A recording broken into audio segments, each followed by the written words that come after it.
Dito naman tayo mangungumusta ng motor sa Unimar, Santa Cruz, Laguna. Alam nyo, sa pagbili ng motorsiklo, malaking bagay talaga o malaking factor yung pagpili ng kulay. Katulad nung nasa logo, di ba? Lakas maka-attract, kaya tingnan natin, pasukin natin. Ano ba yung dalawang kulay nyo? Ang ganda eh.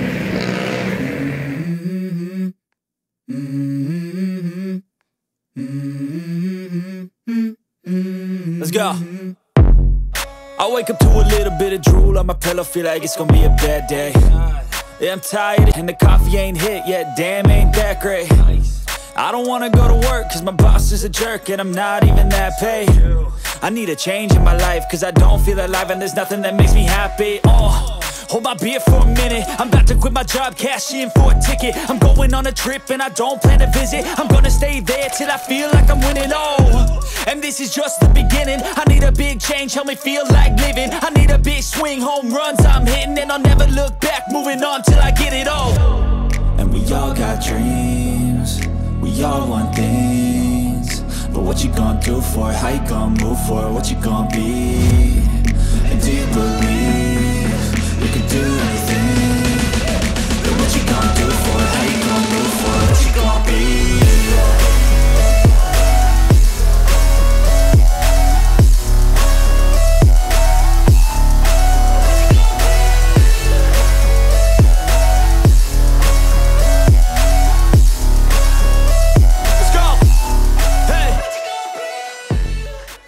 Alam nyo, pag air condition talaga ang kwarto natin o ang ating store, nape-preserve yung kanyang pagka-fresh.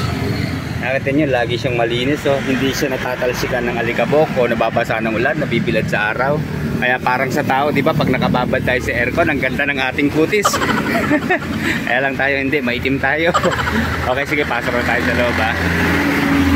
I-review na natin to mga 2 months ago. Pero yung na-review po natin yung Gem Black. Okay, sa mga naghahanap po ng Storm Gray. Ayan, 4 na kulay po yan. Meron din yung Solar Silver saka Space Silver.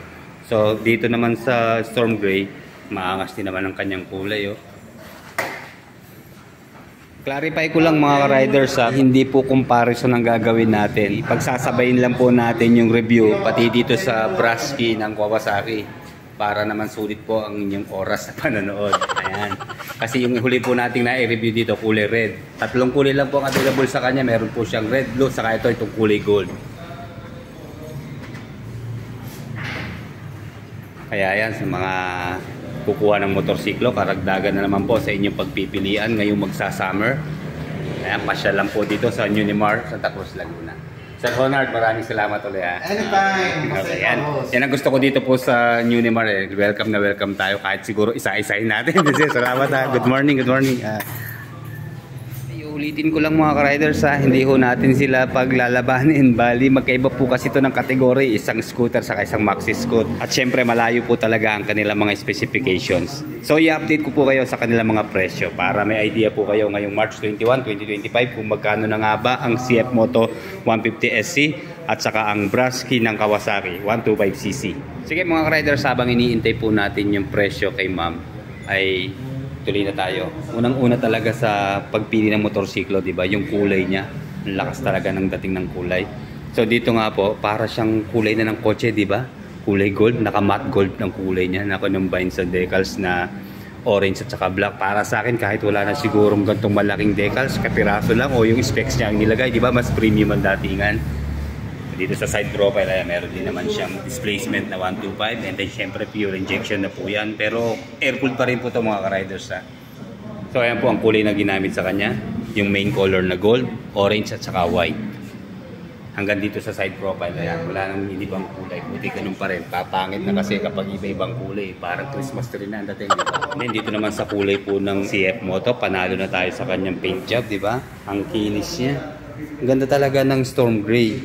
May pagka-glossy rin siya, di ba? Para talagang kotse na ang datingan. Ayan, nahihiya si ma'am. Ma'am, kaway na lang tayo. Thank you, ma'am. Okay, ito na yung kanyang presyo. Siguro, unahin muna natin dito sa Kawasaki Brusky 125. Ang cash price po niya ngayong March 21, 2025 ay nasa 76,500 pesos. And then, ang kanya pong down payment sa installment, 5,900. Sa 36 months po, 4,000 monthly. Sa 24 months, 4,998. At sa 1 year naman po ay 7,992. Bali, rebated na po yan mga riders. At sa updated price naman po ng CF Moto 150SC, ayan, ganun pa rin po, 119,800 pesos. Down payment po niya, 10% ng kanyang kabuuang presyo. Ayan, 11,980. Sa 3 taon po, 6,003 pesos. And then sa 24 months po, 7,501. At sa 12 months naman po ay 11,993 monthly. And then ayan, kasama na po dyan yung 3 years pre-registration. Siyempre meron silang helmet na libre. Ito pong quarter face, nakita ko yun eh. Ito po yung libre nilang helmet na customized po ng Unimar. Ayan, diba ang ganda? Marami siyang design sa palibot ng kanyang helmet. Ayan, para sa pamilya. Rider ng pamilya. Okay, pwede nyo po pa yung i-upgrade. Halimbawa, ang gusto nyo, meron po silang available na RSB helmet. Ayan, full face. Kaya lang, magdadagdag na lang po tayo siguro ng cash para ma-avail po natin. Isuswap itong, iiwan natin itong ating free na helmet. And then, syempre, wala na pong decals dito sa CF Moto 150SC. Bali, emblem ang ginamit. Ayan, naka-chrome na emblem, naka-emboss, ganda, premium. At saka yung kanyang emblem sa gitna, yung logo po ng CF Moto. Bukod doon, wala ka nang makikita mga stickers na nakalagay sa kanya. Hanggang dito po sa kanyang likuran, sa side profile, ayan, emblem din po ang ginamit. Pagdating naman po sa lighting system, pareho lang po silang naka-all LED. Nakita naman natin sa kanyang split type na headlight dito po sa Brusky 125 hanggang sa DRL, turning signals, pare-pareho na po yung LED. Siyempre, ganun din po dito sa CF Moto 150SC. Sa kanyang taillight, akala ko valve shape, pero kitang-kita naman natin yung kanyang mga diode. Ayan, ang haba dito. Ayan, all LED. Siyempre, ganun din po dito sa CF Moto 150SC. And then sa front tire, obviously, mas malaki po o mas mataba ang gulong po ng front. Dito po sa 150SC, ayan, meron po itong sukat na 110/70/14. And then, CST na tubeless po ang ginamit.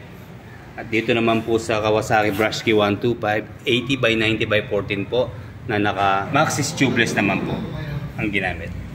Then sa mags, ayan, ang ganda. Silver ang kanyang kulay. Then dito naman po ay matte black sa 150SC. And then pareho naman pong telescopic fork ang kanilang front suspension.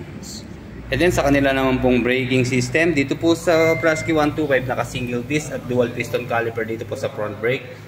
At ganun din naman po dito sa CF Moto na 150SC. Single disc, dual piston caliper, and meron po siyang dual channel ABS, siyempre dito po sa front ang kanyang ABS. At ang kagandahan po dito sa kanyang safety features, meron pa rin po siyang traction control system. And then dito po sa rear tire ng Kawasaki Brusky 125, 90/90/14 ang size. And then sa kanya pong rear brake, ayan, naka-drum naman po siya. And then single-sided shock din po. At dito naman po sa 150SC, meron pong size na 130/70/30 ng kanyang rear tire. And then dual shock na rin po sa kanyang rear suspension. At naka-single disc na meron pong ABS sa kanyang rear brake. At single piston caliper. Yun lang mga riders, paalala ko lang bili tayo ng panlinis ng ating mga disc o ng preno. Kasi yung nangyari sa akin, dun sa isa kong scooter, umusok, napabayaan natin, hindi tayo masyado naglilinis ng kanyang preno sa likuran saka sa harap. Kaya yun, marami naman nabibili na mura lang at alagaan lang talaga natin sa linis para wag lumala ang sakit. And then sa kanila naman po mga stock muffler, walang problema, pareho po sila naka-upright ang position. Mas mataba nga lang po siyempre ang muffler nitong CF Moto 150SC.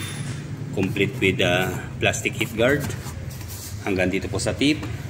And then mahaba siya mga riders. So, dito naman po sa Kawasaki Brusky, sporty po ang kanyang looks.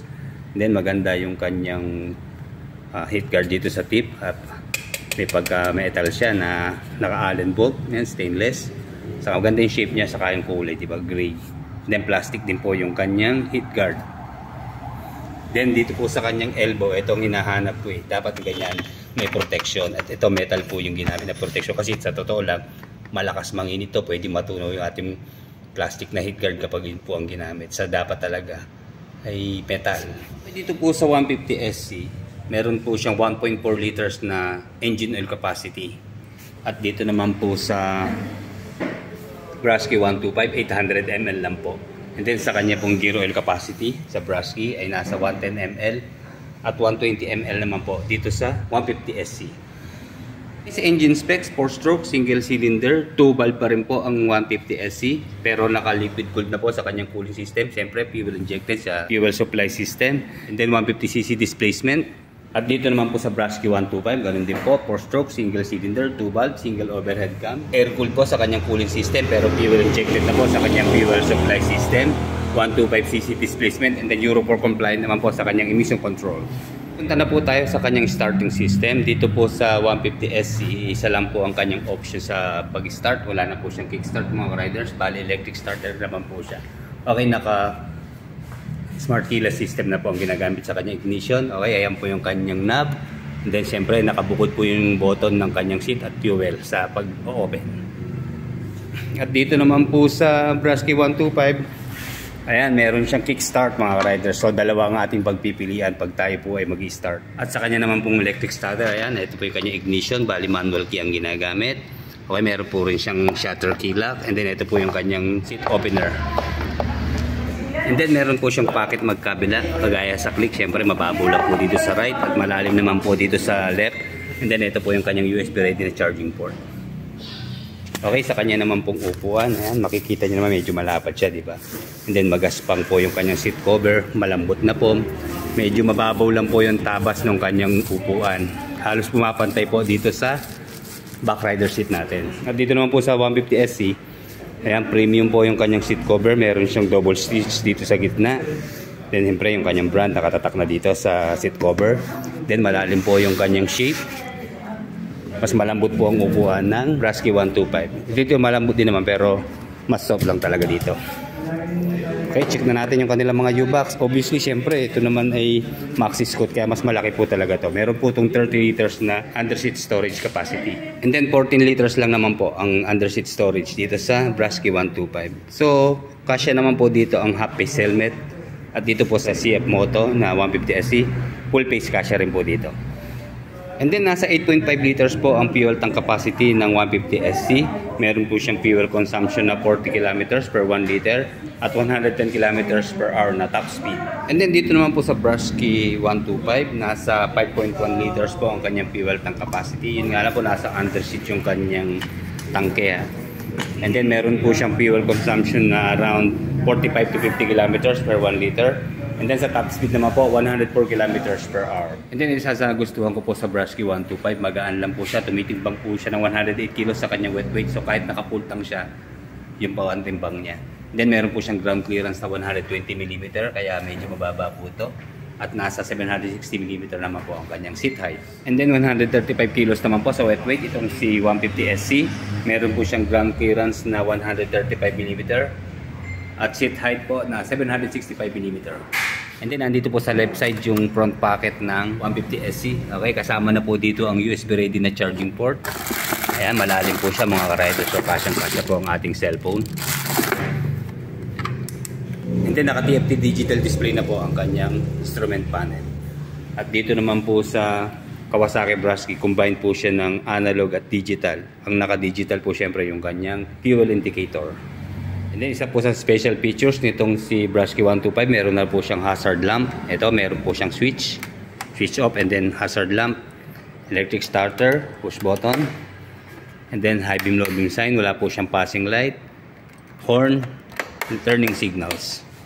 At dito po sa switches and button naman po ng 150SC, syempre yung control po ng kanyang instrument panel. Ayan, yung kanya pong direction, up and down, back at saka set. And then turning signals, off sa gitna, electric starter, push button, and then yung kanya pong high beam, low beam at saka passing light magkakasama na po dito sa isang switch. At dito naman po sa kabila, ito yung kanya pong idling stop or stop and start system, electric starter, push button. Then sa pinakailalim po yung kanyang hazard lamp. Ang kagandahan po dito kay Brasky, syempre meron siyang gulay board. Makakapag-relax yung ating paa. Yun nga lang, hindi natin may extend. Unlike po dito sa 150SC, ayan, may extension po yung kanyang footboard. Kaya makakapag-cruising style po tayo ng ating riding position. Sa kanilang performance, unahin lang natin sa 150SC. Meron po siyang maximum power na 14.1 horsepower at 8,250 RPM. And 14.2 Nm of torque at 6,500 RPM. At dito naman po sa Kawasaki Brasky 125, may maximum power po siya na 9.4 horsepower at 7,500 RPM and 10 Nm of torque at 6,000 RPM. Sa pagtatapos, ulitin lang natin ha, kung meron po kayong budget na 120k, syempre dito po tayo sa 150SC ng CF Moto. At kung 80 kilo naman po ang inyong budget, dito naman po tayo sa Kawasaki Klasky 125. Meron po silang price difference na nasa 40,000 plus. Kaya yan, sana nakatulong po sa inyo ang pagka-canvas at pag-review natin ang dalawang motorsiklo na to. Hanggang dito na lamang po, like, comment, and subscribe sa ating channel. Salamat po!